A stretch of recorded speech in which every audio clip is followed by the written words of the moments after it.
네, 안녕하십니까. 안동대비 시청자 여러분, 반갑습니다.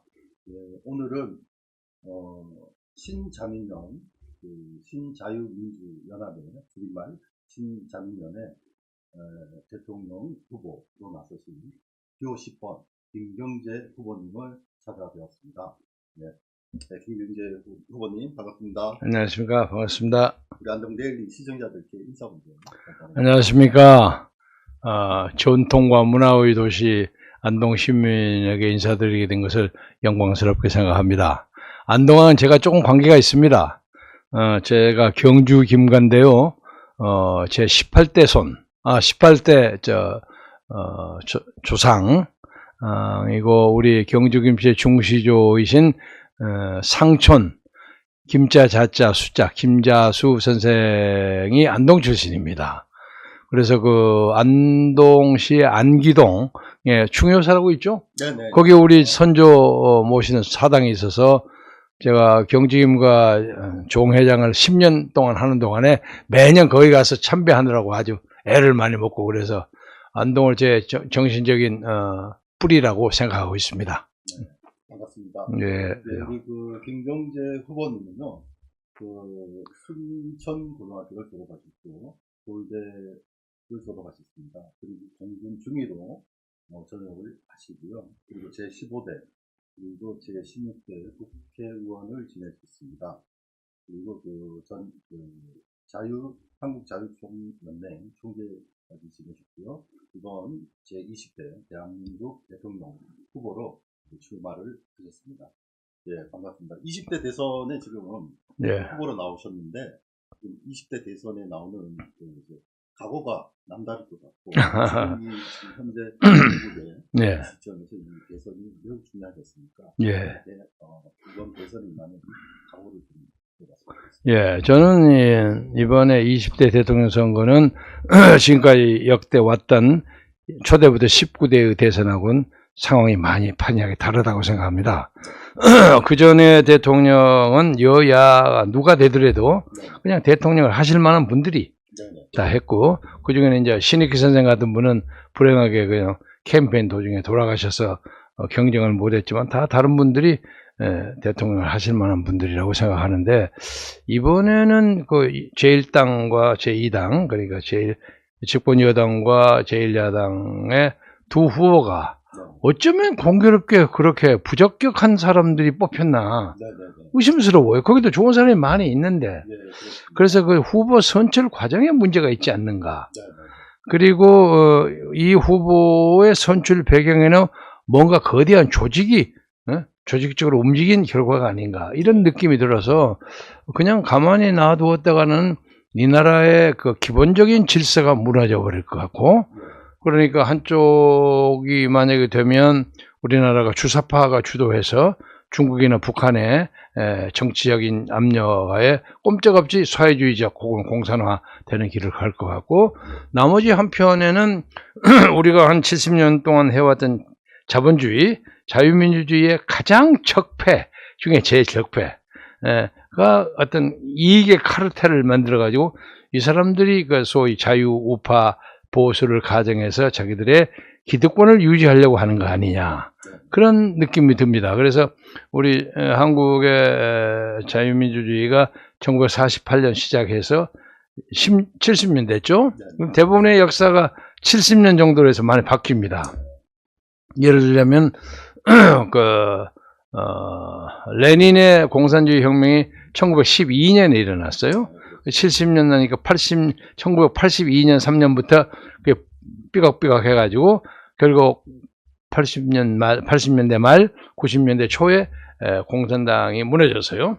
그래서 고르바초프가 공산당이 인류가 유지할 수 있는 최선의 제도가 아니라는 것을 스스로 인정했습니다. 그래서 저는 이걸 공산주의가 인류 역사에 판정패를 당한 거라고 생각하는데, 그 후에 유사 공산주의나 어떤 공산주의적 파쇼가 예를 들면 북한의 김정일 같은 거 세속적인 그런 체제를 가진 거라든가, 무슨 소련의 블라디미르 푸틴이 체제를 대의 정치로 바꿨다 하지만 아직 굉장히 권위주의적이고 네. 침략주의적이고 팽창주의적인 속성을 가지고 있지 않습니까? 네. 그래서 우리로서는 이번에 이 선거에 만약에 지게 되는 경우에는 한국의 민주주의가 그냥 송두리째 없어져 버리지 않는가, 그런 느낌을 가지고 있습니다. 그래서 저는 방금 우리 사회께서 조 기자께서 말씀해 주신 것처럼 박근혜 대통령을 지난 10년 동안 정치적 연대해 왔습니다. 처음 5년은 정계에서 했고 나머지 5년은 탄핵 반대 세력을 해서 현실적으로 제가 광화문 세력의 유일한 대변자입니다. 그러니까 다시 말하면 지금 14명의 출마자 중에서 광화문을 한 번도 안 나온 사람이 대부분입니다. 아마 거의 안 나왔을 겁니다. 저는 한 번도 빠지지 않고 나갔습니다. 그래서 광화문 세력, 소위 자유민주주의 기본 질서를 지키고 시장경제, 한미동맹, 또 개중에 기독교 입국을 주장하는 사람도 있고요. 저는 뭐 종교적 다원을 가지고 있습니다만 그런 사람을 대변하는 사람이 나와야 될 거 아니냐. 좀 늦게 시작해서 굉장히 불리합니다. 그렇지만 뭐 하나님이 도와주실 것을 믿고 끝까지 열심히 하겠습니다. 예. 어떤 그 정치 평론가는 예. 예. 유권자들의 이제 강요되는 선택, 강요된 선택이. 예. 그래서 이제 요새 이제 속된 말로 찍을 사람이 없다는 얘기를 많이 합니다. 그러니까 우선 여당의 후보인 이아무개 씨는 부패를 해도 너무 많이 부패를 한 것 같아요. 그래서 이제 소위 주사파적 사고방식을 가진 사람이 자기의 정치적 목표를 달성하기 위해서 수단 방법을 가리지 않는 대장동이라는 큰 어떤 그 토지 개발 스캔들을 이용해서 조직을 다지고 돈을 뿌리고 그리고 교묘하게 아직까지는 자기가 돈을 먹었다는 증거는 안 나왔지만 그런 식의 거대한 국가 권력이 배경에 있는 그런 것이고, 이쪽은 정반대의 입장에서 한국의 검찰 그리고 좀 잘난 사람, 소위 기득권 측을 대변하는 이런 체제였기 때문에, 그래 일본을 찍기를 반대하는 사람 2번을 보면 2번도 마음에 안 들어요. 그래서 이거 찍을 사람이 없어. 그래서 대충 그것이 증거로 나오는 것이 지지도는 35% 정도인데 부정적인 강박은 55, 60은 넘어가거든요. 그래서 찍기가 어렵다 하는 입장에서 부정하지만 제가 불출제가 제3의 대안이다. 저를 찍으면 그런 갈등이 없어진다. 그런 입장에서 나섰습니다. 그 첫 번째 질문인 20대 대선에 임하는 각오와 연결됐는데요. 대한민국의 지금 현재 상황, 이상한 그런 상황들이 이해되지 않는 그런 것들이 있습니다. 그래서 이게 시대 정신을 반영하는 것이다. 그래서 이것을 해결해야 된다. 그러니까 이것이 이제 한국에서 이승만 대통령이 세웠던, 이승만 박사가 세우셨던 자유민주 체제, 이것이 70년 만에 하나의 심판을 받는 거죠. 심판을 받는 건데 이제 이 마지노선 같은 고비를 넘어야 하는 건데 저희들이 이것을 잘 넘으면 지금 우리 국민소득이 1인당 한 35,000불 가까이 됩니다. 이게 이제 선진국의 턱걸이에 딱 걸려 있습니다. 그런데 이것을 잘 극복하면 우리가 미국이나 영국이나 뭐 독일이나 일본 같은 그야말로 전형적인 민주국가를 할 수가 있고, 만약에 여기서 이데올로기적인 혼란을 겪어서 주사파한테 뺏기거나 그리고 무슨 파퓰리스트 이런 사람들 뺏겨버리면 쓸데없는 재정을 낭비해가지고 베네수엘라 같이 되거나 남미의 아르헨틴처럼 돼버릴 가능성이 있죠. 여러분들이 잘 아시겠지만 아르헨틴이 한때 그 굉장한 부자 나라였습니다. 그래가지고 돈이 하도 많은 사람들이 구라파에 유럽에 있는 그 골동품이랑 골동품 다 사갔어요, 아르헨틴에서. 그리고 이제 또 베네수엘라는 이제 석유 자원이 풍부해서 그 뭐 아르헨틴에 못지않게 그 부유를 누리고 또 뭐 코스메틱 하는 거 이런 걸 잘해서 그런지 베네수엘라 여자들이 이쁘다는 소문이 났죠. 무조건 뭐 유니버스를 따먹을 정도로 굉장한 인기를 가졌는데, 경제가 나빠지니까 그 베네수엘라 여성이 단돈 10달러에 몸을 파는 그런 빈국으로 전락했습니다. 우리가 그 고비에 있다고 생각합니다. 그리고 우리나라 사람들이 이제 더 이상 그 전쟁의 고뇌나 고비 이런 걸 겪지를 못하거든요. 네네. 20대 전혀 모르잖아요. 네. 그건 잘 사는 건 줄 알고 왜 우리에게 집 안 주냐고 막 아우성치고 그러는데 네네. 이것에 대한 국민적 교육과도 필요하고 국민 정신을 좀 쇄신해야 할 필요가 있고 너무 부유하고 하다 보니까 가난을 모르고 그리고 빈부의 차이가 적당히 조정되지 않고 저는 뭐 아주 심하다고 생각하지는 않지만은 그래도 노동조합들이 얘기하는 어떤 그 가치 투쟁 문제에는 이런 이해를 할 만합니다. 그러니까 사람들이 흔히 하는 얘기로 가난을 탓하지 아니하고 고르지 못한 것을 탓한다. 네. 우리가 아주 가난해가 전부 가난하면 네. 불평이 없어. 맞습니다. 그런데 우리 조 기자는 이렇게 높고 나는 이만큼 있으면 기분 나쁘단 말이야. 네.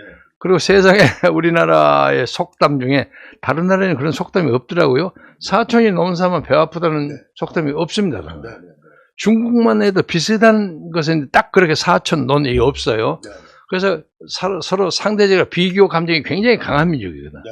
그래서 그런 불만을 잘 해소하는 적절한 자유민주주의 체제가 들어서지 않으면 이 사회가 누란의 혼란에 빠지지 않을까. 거기에 지금 뭐 미사일 가지고 그냥 무력을 뽐내는 김정은 세력이 남한을 그냥 뒤죽박죽으로 만들지 않을까. 이런 우려가 현실적으로 다가오고 있습니다. 네. 예. 그래서 이것이 이제 시대 정신의 예. 반영이 돼가지고 예. 그래서 반영을 일으켜야 될 것 같고 제가 또 한 가지 에 대해서 예. 질문을 예. 드렸거든요.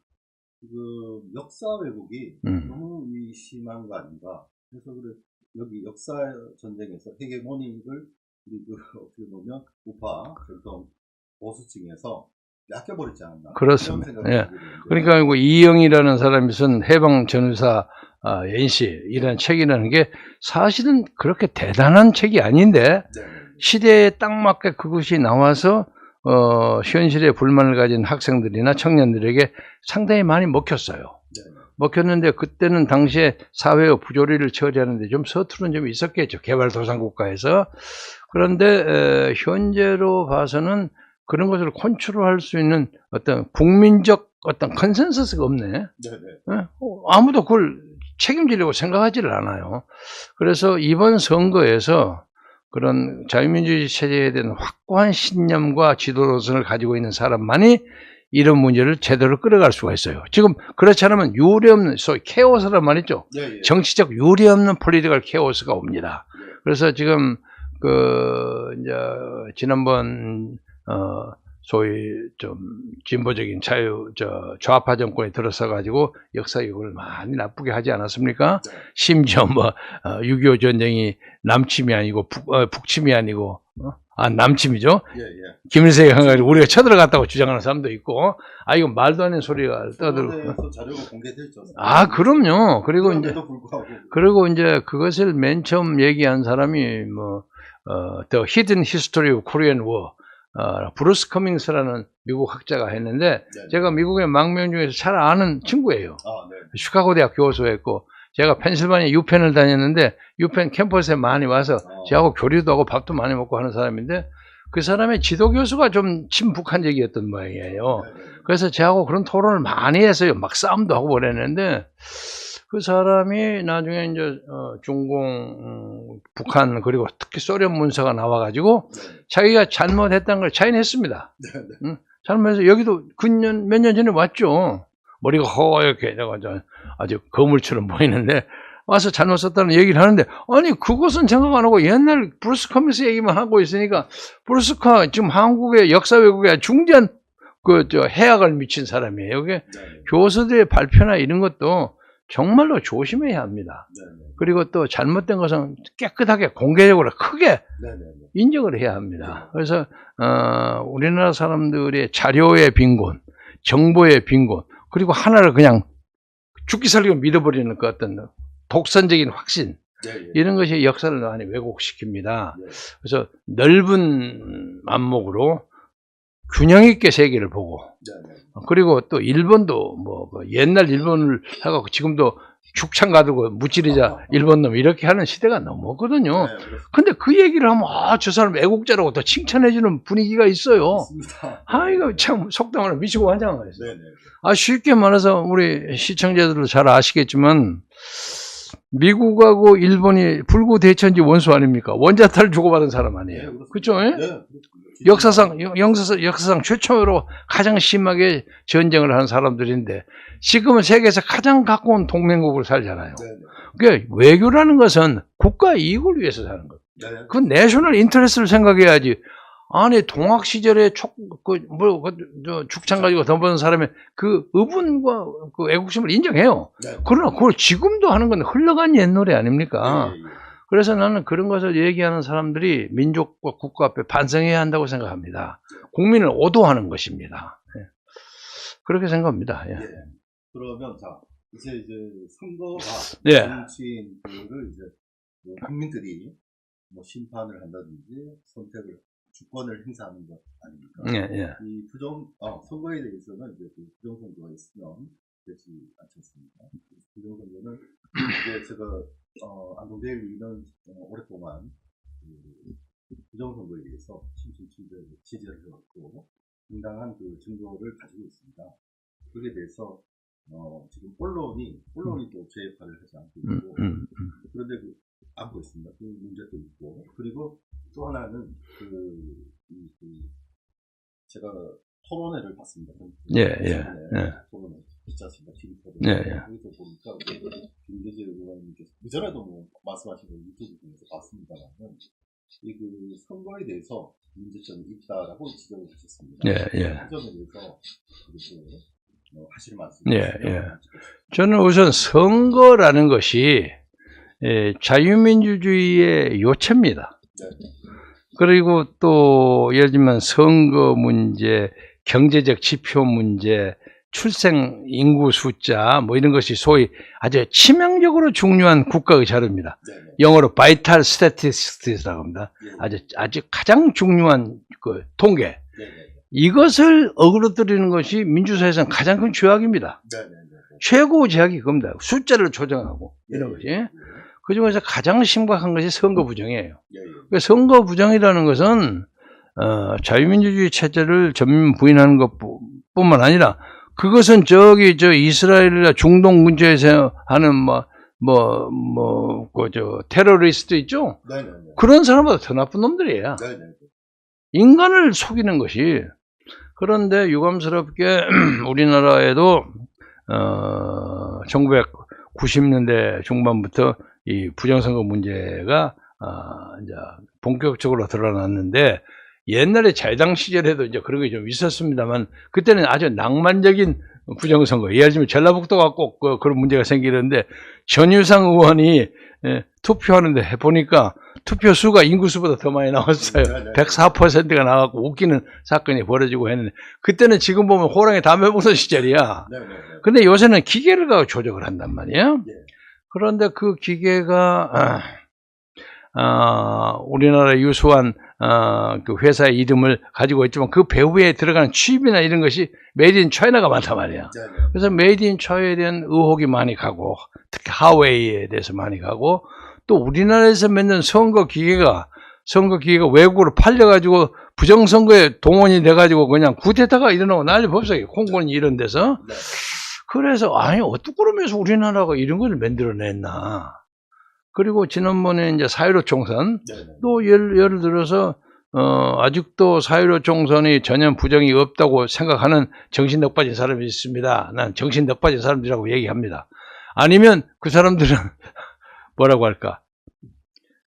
그쪽에 무슨 공작을 받아가지고 바꾸거나 그러겠죠. 그게 말이 말이 안 되는 얘기예요. 말이 안 되는 얘기인데 지금도 그걸 주장하는 사람도 있어요. 근데 이 죄악은 반드시 파헤쳐야 합니다. 이것은 이 정부 안에서 있으면 정부의 자신의 청렴성을 위해서라도 반드시 이건 해쳐야 합니다. 그리고 세상에 가장 나쁜 것이 국민의 표를 도둑질하는 거 아닙니까? 세상에. 그러면 속된 말이 정치고 뭐고 할 필요가 없는 거죠. 조정만 하면 되는 것인데.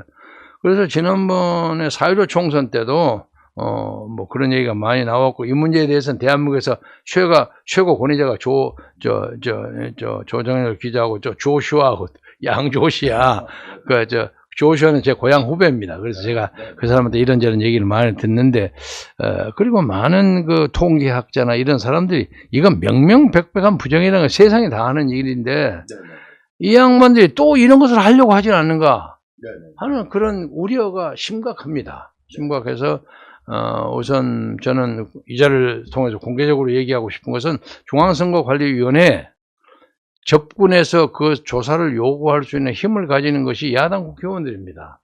야당 국회의원들이 가서 그 기계를 다 확인하고 세트된 것을 사진을 다 찍고 그리고 와서 선거 당일날 또 다시 그것을 그대로 사용하는 걸 확인해야 합니다. 그걸 하면 부정선거를 많이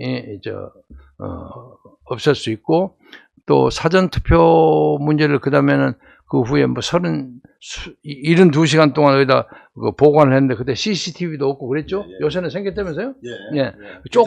조금 이제 개량된 건데, 그건 다양한 일이고, 당시에 그 부정선거, 서울, 경기, 인천에서 부정선거 했다는 얘기를 제가 민주당의 어떤 젊은 당뇨한테 들었어요. 그래서 제가 아주 비판적으로 물었어요. 야, 이거 말이 되냐고 물었더니 걔가 이제 지 주장을 확인시키기 위해서 열심히 설명하다가 제가 이제 깨달았죠. 그래서 4.15 총선이 지난 72시간 두, 그리고 4월 18일 날 제가 어느 교회에 가서 연설을 하면서 이거 63대 36으로 조작된 것이 분명하다. 그래서 이건 정부가 조사해야 한다.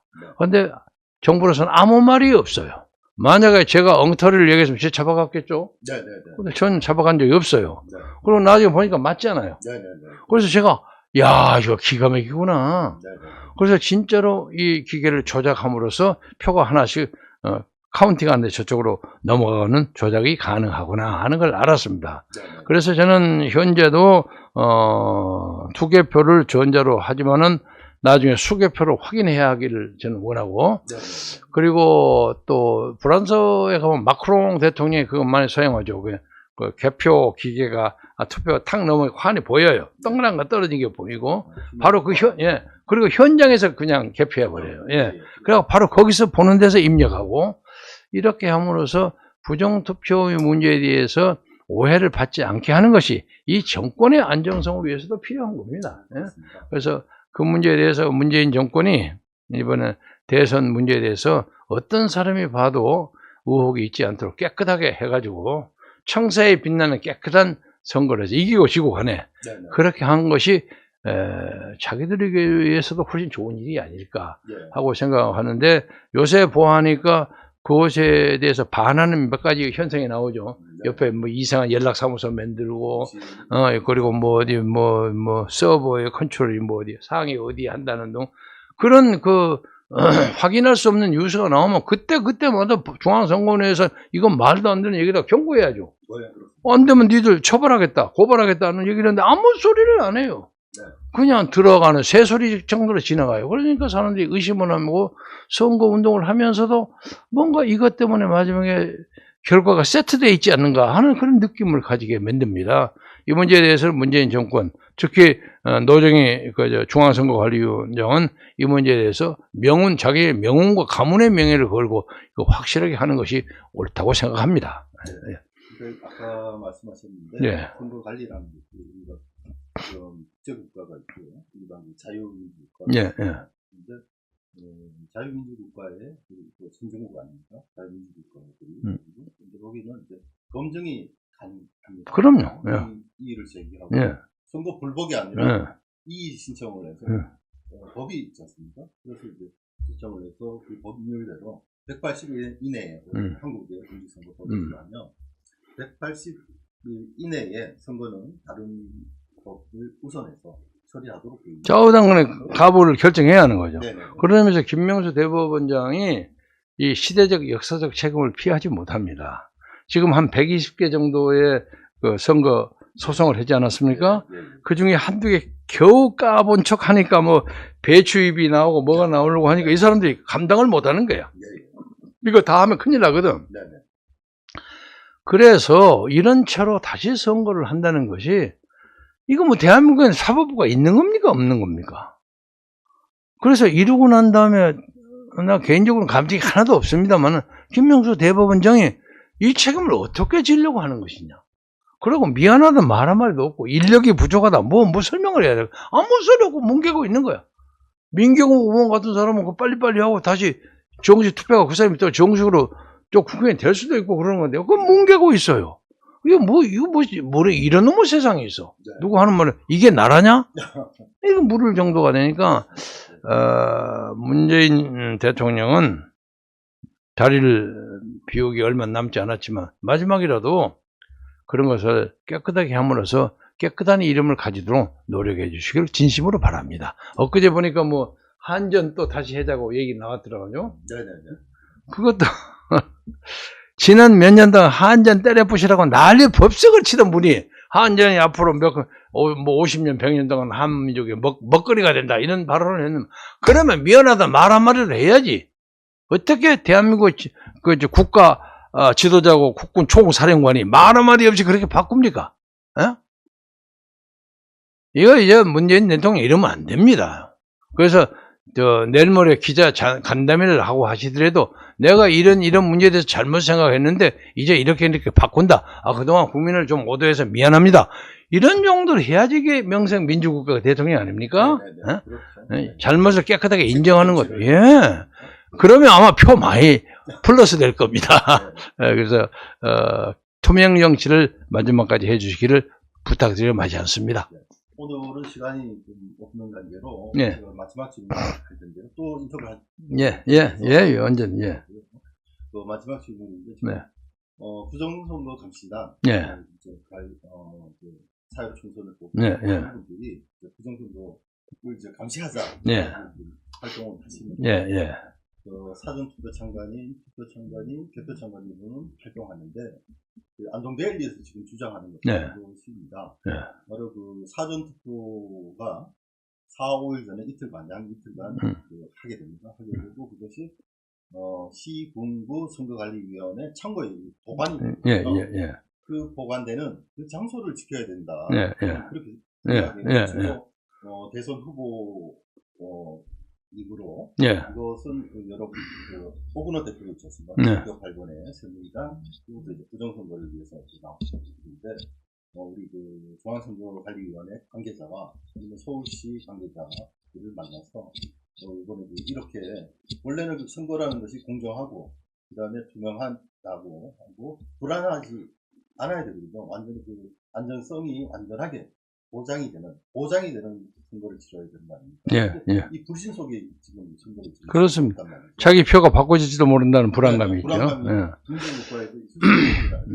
그래서 저는 그 사전투표 끝이 나고 4일 동안 보관되는 그 창고 엄밀하게 4일입니까 5일입니까? 4, 5일 4 내지 5일. 아니 그게 왜 그러냐면은 사전투표 3월 4일 3월 5일 하니까 그 동안에 지켜지는 그게 상간 사각지대예요. 그래서 CCTV로 본다고 하지만 그건 4, 5일 뭐 3월 9일인데 또 그 사이는 어떻게 합니까? 그러니까 그것을 이제 CCTV로 CCTV는 찍는다면서요? CCTV로 찍는다고 하는데 그거 CCTV는 사실 그 법정에 가면 증거력이 없어요? 없습니다. 그러면 중앙선거관리위원회에서 회의해가지고 이번 사전투표함을 감시하는 CCTV에게 증거력이 있다는 걸 인정한다는 발표를 하는 것이 필요하겠고요. 첫째. 거기에 대한 대통령 후보에서 오근호 대표가 앞장서고 있으니까 이것은 아마 후보로서 필요하다면 같이 어디 가야 한다면 언제든지 가겠습니다. 그리고 오근호 후보하고는 제가 그런 문제에 대해서 철저히 같이 100% 같이 연대합니다. 연대하고 이 문제에 대해서 그 이상로 박사라는 분도 그 문제에 대해서 열심히 공동 대표로서 일을 하고 있는 걸로 아는데 오늘 그 이 박사의 얘기에 의하면 황교안 전 총리의 사무실에 갔더니 한 9,000명 정도의 아주 날렵한 회원들, 아주 충성스러운 회원들을 확보해 놨는데 요감스럽게 주소가 없답니다. 그래서 그것을 주소가 없으면 등록을 못 한다는 거예요. 잘못하면 사장될 필요가 있는데 시간이 지금 기간이 얼마 안 남았죠. 그래서 뭐 밤새서라도 수십 명을 동원해 가지고 전화를 해서 주소를 불러줄 수 있는 사람 있잖아요. 예, 예. 그래서 그 9,000명 중에 단 2천 명이라도 구원할 수 있으면 좋겠어요. 대한민국 대통령 대행까지 하시는 분이 그 주소 없으면 안 된다는 걸 모르셨나? 그래서 우리 나름대로 원래 이제 신자민련 조직이 서울, 경기, 대전, 그리고 대구, 부산 짱짱하게 있습니다. 그리고 나머지 이제 자리가 좀 비고 그런 데는 상당 부분 다른 사람들의 추천해 준 사람 우리가 집어넣을 수가 있어요. 집어넣을 수가 있기 때문에 우리는 참고는 여유가 많이 있습니다. 그래서 민주주의를 지킨다는 그런 결의로 많은 국민들이 참여해 주셨으면 대단히 고맙겠습니다. 그리고 또 이런 문제를 적극적으로 하려면 국민의힘 의원들이 움직여야 합니다. 예, 의원이 헌법기관으로서 할 수 있는 일이 많아요. 그런데 어쩐지 이 사람들은 더불어민주당하고 일종의 적대적인 의사를 서로 표명하면서도 같이 사는 적대적 공생관계에 있는 것 같아. 그러면 안 되죠. 그러면 안 되니까 그런 선거 부정 문제에 대해서 국민의 표를 지키는 것은 선거에 나온 정당의 의무입니다. 그렇죠? 그래서 노정희 선관위원장도 이 문제에 대해서 잘해 주시기를 바라고, 저하고는 개인적인 좀 구별이 있습니다. 제가 무슨 어디 가서 발언하는 것이 명예훼손 했다고 해서 저에게 집행유예 2년을 때려주셔서 2년 동안 제가 잘 과묵하게 지나고 잘 지나갔습니다만은, 아무튼 그건 그거고, 노정희 위원장께서 이번 선거를 청사에 빛나는 깨끗한 선거를 하실 수 있도록 개인적인 결단과 용기를 발휘해 주셨으면 참으로 좋겠다, 이런 생각을 하고, CCTV 문제는 그전보다 조금 나아졌죠. 좀 나아졌는데. 좋습니다만, 그것을 담보하기 힘들고, 지금 다가오는 3구 대선은 바로 직면한 문제고요. 이와 별개로 대선이 끝나고 나서라도 4.15 부정선거라든지 그전 선거라든지 조사해야죠. 조사를 계속 해서 그 자유민주 국가인 대한민국에서 절대로 선거에서 부정이 있어서는 안 된다. 아니, 선거에서 부정하는 건 사람을 상해를 하는 것보다 더 나쁜 범죄입니다. 사실은. 그렇기 때문에 선거 부정을 이렇게 집권당에 의해서 자행되는 사회가 있다면 그건 민주주의 할 필요가 없는 거예요. 그건 민주주의 사회가 아니죠. 그건 그건 공산주의 사회보다 더 나쁜 거예요.